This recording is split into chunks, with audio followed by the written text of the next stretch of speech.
रूपा और लीला की शादी को अब 3 वर्ष हो चुके थे। अब रूपा आलसी भी नहीं रहा। वो रोज खेत जाता और मेहनत करता।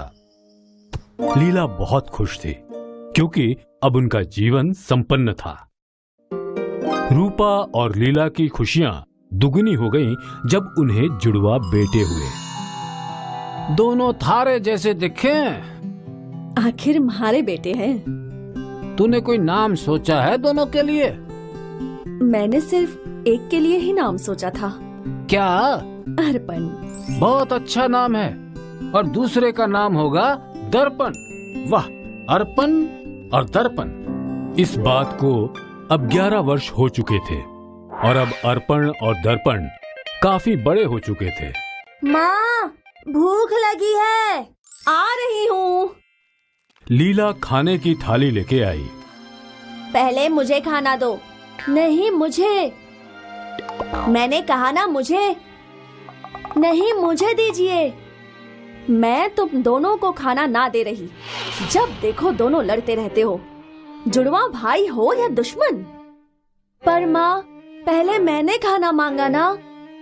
खाना कोई भी मांगे, मैं दोनों के लिए ही लाऊंगी ना।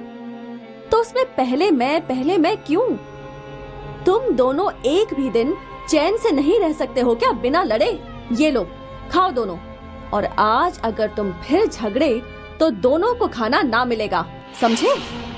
माँ की डांट सुन दोनों चुपचाप खाना खाते हैं। अब लीला रूपा के लिए खाना लेके खेत आई। क्या हुआ? थारा मुंह क्यों फूला हुआ है? जैसे तन्ने कुछ पता ही ना है। वही अर्पण दर्पण। आज क्या किया छोरों ने? दोनों फिर से खाने के लिए झगड़ रहे थे। ये बोले कि पहले मन्ने दो और वो बोले पहले मन्ने। समझ नहीं आ रहा क्या होगा इन दोनों छोरों का। कोई नहीं, अभी दोनों बच्चे हैं, जल्दी समझ जाएंगे। समझ जाए तो अच्छा है। कल से उन दोनों को खेत भेज दो, या मेरी मदद भी हो जाएगी। और दोनों दिन भर साथ काम करेंगे तो दोनों झगड़ा नहीं करेंगे। हाँ, ये अच्छी तरकीब है। और अगले दिन रूपा रोज की तरह खेत के लिए निकल गया। बेटा अर्पण, बेटा दर्पण। हाँ माँ, बोलिए माँ। आज से तुम दोनों बाबा के खेत में जाओगे और उनकी मदद करोगे। लेकिन माँ, अभी तो मेरी खेलने कूदने की उम्र है।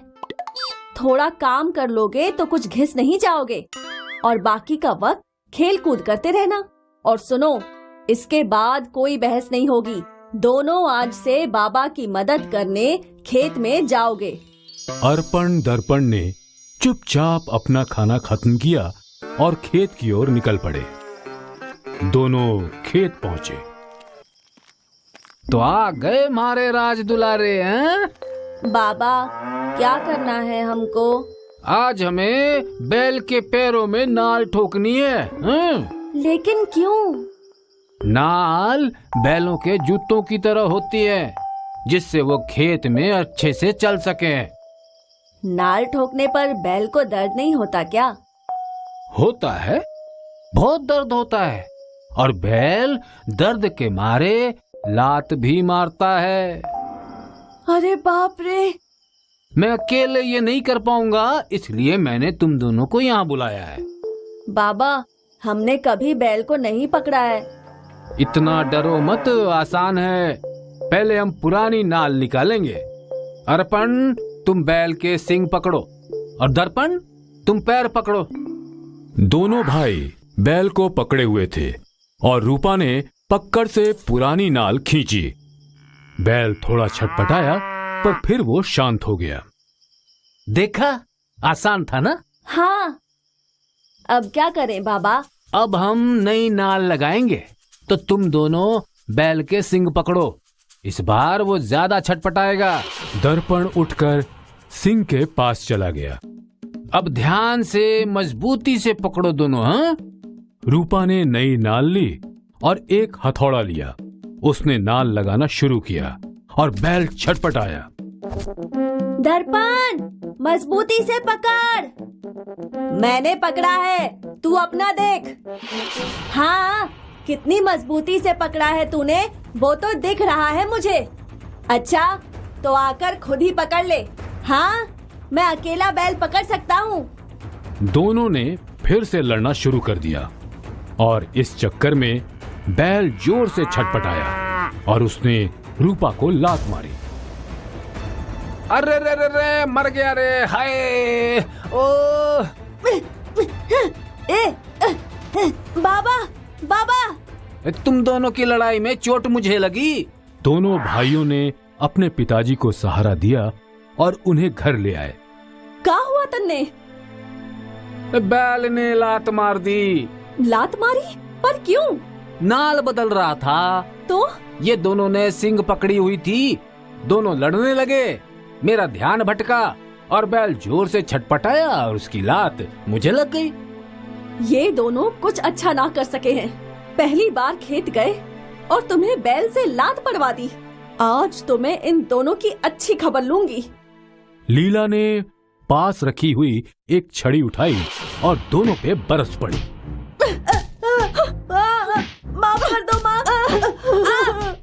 माफ कर दो।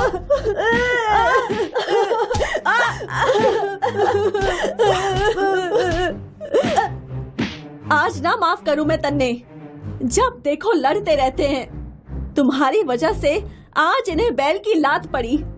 तुम दोनों को तो सजा मिलनी ही चाहिए। ओए बस कर, कितना मारेगी? तुम दोनों भीतर जाओ। दोनों भीतर के कमरे में चले गए।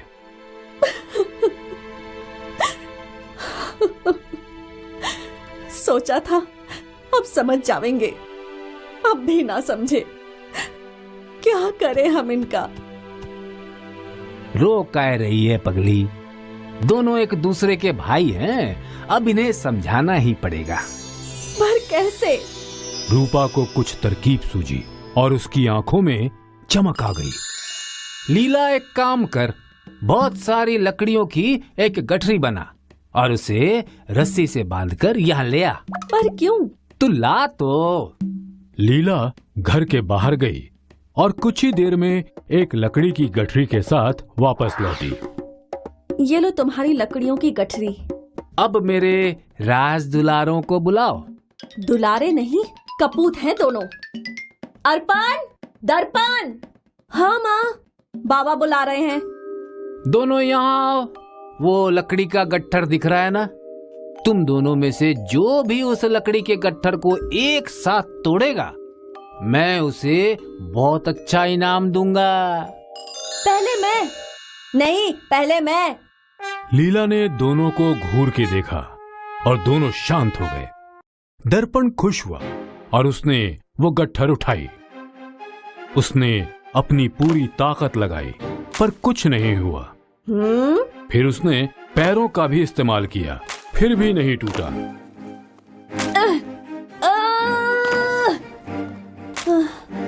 नहीं टूट रहा बाबा, ये बहुत सख्त है।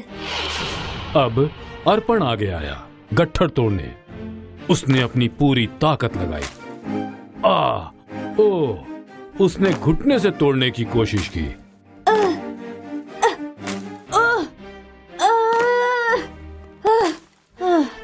क्या हुआ? किसी से भी नहीं टूटा?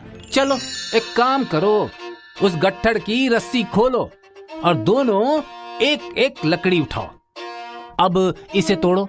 दोनों ने बड़ी आसानी से वो लकड़ी तोड़ दी और दोनों खुश हुए। देखा, एक लकड़ी तुमने कितनी आसानी से तोड़ दी और गट्ठर तुम दोनों भी ना तोड़ पाए। तुम दोनों भी इन लकड़ियों की तरह हो। अगर अकेले हो तो कोई भी तुम्हें तोड़ सकता है, लेकिन अगर साथ हो तो तुम एक गट्ठर हो जिसे तोड़ना बहुत मुश्किल है। हाँ, समझ गए बाबा।